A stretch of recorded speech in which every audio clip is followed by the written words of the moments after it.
In the beginning, a game company called Wisdom Tree began producing unlicensed games for the NES. Wisdom Tree said, "Let there be shit." And there was shit. Yeah, you know what I'm talking about. Bible games, like Bible Buffet, where you're blown off a snowman's head, which has nothing to do with the Bible, Super Noah's Ark 3D, where you're slingshotting pissed off animals, Sunday Fun Day, where you're killing random people on your way to church, and all those ridiculous CDI games. Yippee! Yippee! Whoops! Yippee! I've already talked about these games in my previous Bible Games episodes, so what's the point of going on anymore? Because part 3 is never as good. But, you know, there's a few more Bible games left, so I might as well finish what I started. I mentioned before that there's a Game Boy game called the King James Bible. Since then, I've actually gotten the game in my possession, so I might as well try it out. I gotta admit, I thought this game would be nothing more than just reading the Bible on a Game Boy, but there actually are a couple games involved. The first one is a stupid memory game. All you do is match the words. The other one is just like playing hangman with sheep. You have to guess the hidden word by choosing all the correct letters. If you choose a wrong letter, one of the sheep will hop the fence. If they all get over the fence, you lose. Like right now, I'm really stumped. Damn, you fucking sheep. Alright, what's the word? Goodliest? Who the fuck uses a word like that? Blessedness? Of course, they're all ancient words that nobody says anymore in common speech. Well, that's all there is to that. I marvel at this game's shitliness. Of course, you can read the Bible, basically if you want to use your Game Boy as an old-fashioned ebook reader. I wonder how many batteries you'd need to go through the whole thing. The other thing you can do is search for words in the Bible. For example, we could search, I don't know, how about the word ass? Okay, I had no idea there'd be this many results. Then they rent their clothes and laid at every man his ass. Lose his ox or his ass. Whose ass have I taken? Deliver unto his neighbor an ass. Which of you shall have an ass? He had found a young ass. The dumb ass. It says dumbass in the Bible. Saddled his ass. Opened his sack to give his ass. The lion had not eaten the carcass or torn the ass. Riding upon his ass. I'm going to hell. Next game, we have something kind of special. It's an unlicensed NES game called 6-in-1. That's pretty much the title. How creative. Unofficially, it's known as Caltron 6-in-1 because the company who made it, Caltron, went out of business before they sold off all their games. Hot selling. Yeah, right. Well, another company called Myriad bought their inventory, slapped their own sticker on the front, and started selling them again. For this reason, the Myriad version is even more rare. Its price in auctions is usually much higher than the Caltron version, even though technically they are both the same exact game. Myriad didn't make any programming changes whatsoever. Even the title screen still says Caltron on it. That sticker on the front, let me tell you, that is one expensive sticker. With that bit of trivia, you're probably wondering, what does this have to do with the Bible? Well, there's 6 games on it. All of them suck major shit, and they definitely went for quantity over quality, much like Action 52, although it's not that bad. Honestly, the games aren't horrible, they're just mediocre copycats of other games. Cosmos Cop is a ripoff of Space Harrier, Balloon Monster is a ripoff of Buster Brothers, Porter is a ripoff of Sokoban, Bookemon is a ripoff of Make Tracks, also known as Crush Roller, Magic Carpet 1001 is sadly the most original of all of them. But there is one Bible game on it, Adam and Eve. It's a 2-player co-op game where you fly around on balloons and try to land on top of cute little worms. Out of all the games on this cartridge, this is probably the most original. They sure put a new twist on the story. Instead of Adam and Eve being a man and a woman, they're now asexual twins. Take your guess which is which, the one with green hair or the one with red skin.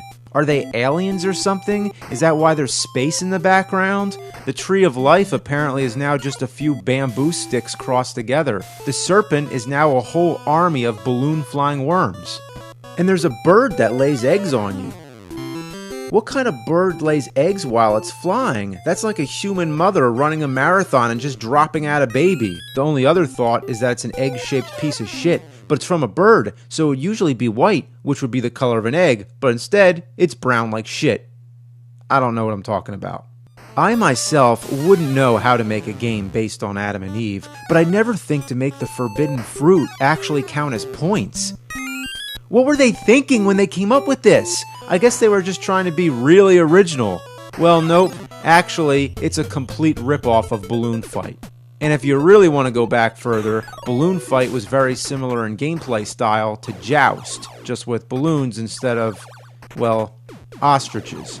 So basically, the game has nothing to do with the Bible. So why am I even bothering to include it as part of Bible games?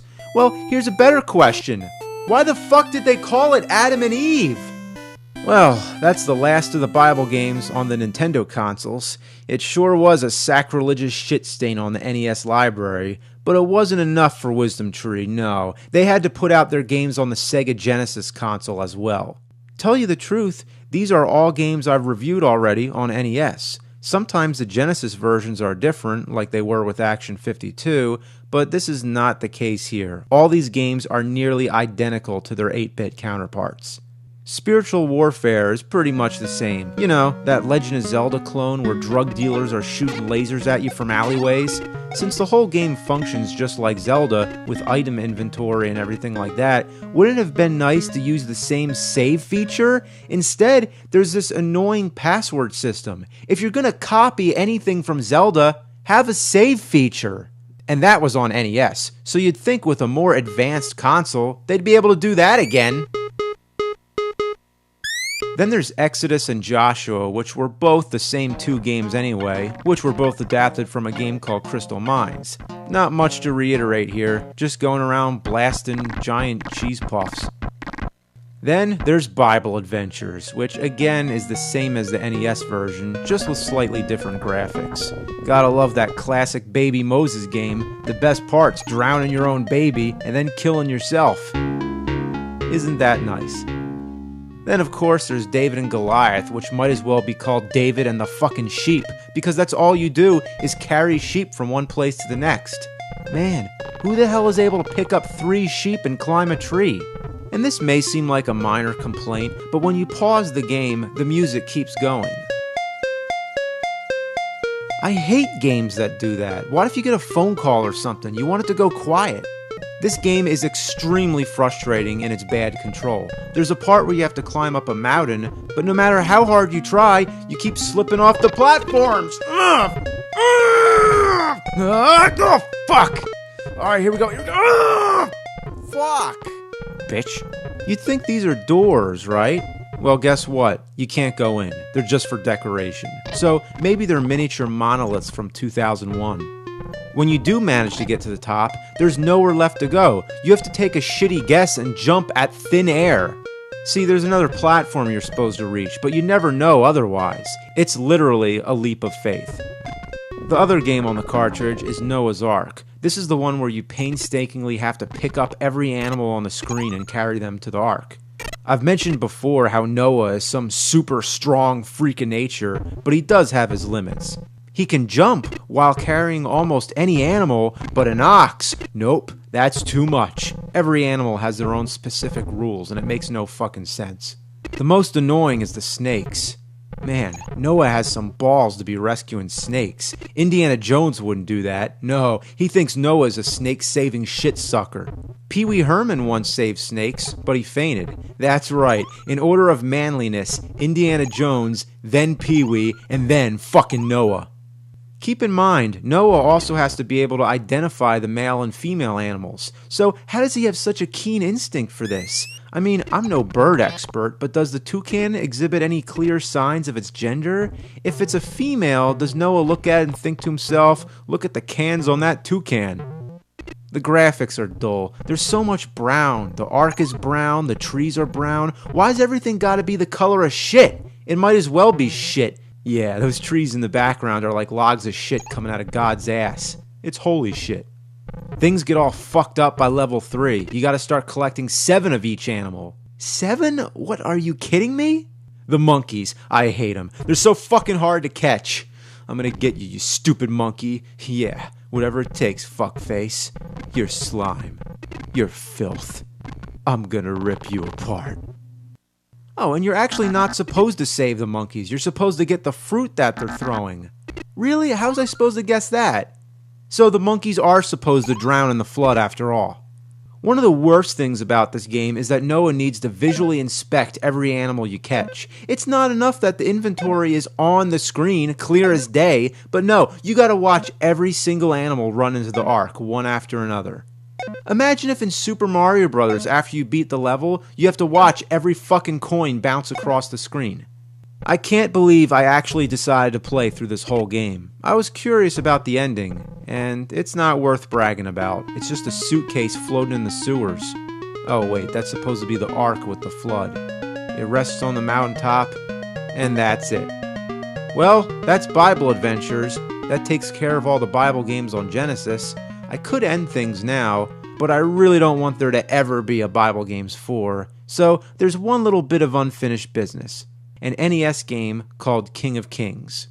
I already reviewed this as part of my first Bible Games episode. It has 3 games in it. Jesus in the Temple, which is that Mario 2 ripoff where you're hopping across logs. Then there's The Wise Men where you're traveling to baby Jesus. That means it's the only Christmas game. Isn't that the whole reason I did this in December? Why did I do all these other Bible games? I guess when it comes to bad games, I go above and beyond. But the one game I slacked on was Flight to Egypt. All I said was, it's bad. But let me tell you, it's not just bad, it's horrendous. Every pixel in this game is a sin. First of all, I don't get the title. Flight to Egypt? You're not flying, you're riding on a donkey, or an ass if you prefer. What airline is this? Ass Express? And yes, I know the word flight doesn't necessarily mean aviation, but hey, it's a fucking joke. Your only attack is this embarrassing, dinky little kick which can't harm anything unless it's right up in your ass. Or I should say your ass's ass, not your ass that's sitting upon the ass. I guess you're supposed to be on a mountain because you're always moving upward. You think you're moving right, horizontally, but really you're on an upward slant, spiraling around, so if you fall down, you're actually backtracking to where you just were. Isn't that weird? And what's with all the ice stages? You're supposed to be going to Egypt. Did you get sidetracked on the fucking North Pole? When you collect health, it only counts if you're able to answer a Bible question. I beheld blank as lightning fall from heaven. Anyone who's seen Street Fighter the movie should know that one. And here's a tip. Anytime it's a true or false question, if it has anything to do with killing, then it's always true. There's not much else to say about this shit heap. I might as well just leave it at, it's bad. But the truth is, it's even worse. At least we could check out the ending. They arrive safely in Egypt, and an angel visits Joseph.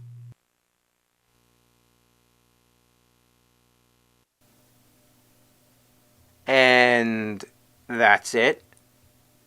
Did anything else happen? Did the angel say anything? Did the sight of the angel make Joseph sick in his stomach? Did the donkey stalk them in their sleep? What happened? I assumed that I pressed a button by mistake and actually canceled out the rest of the ending. But no, I've actually beaten the game multiple times just to try and solve this mystery, and the same thing happens. It just stays on this screen until you press something, and then it returns you to the main menu. But I'm aware that the last screen is supposed to be plain text that says, "Give your heart to Jesus." But I'm not seeing it, so I'm assuming I'm supposed to beat all 3 games to see the true ending. And I'm not going through all that trouble. Although I will give my heart to Jesus. Oh, Jesus!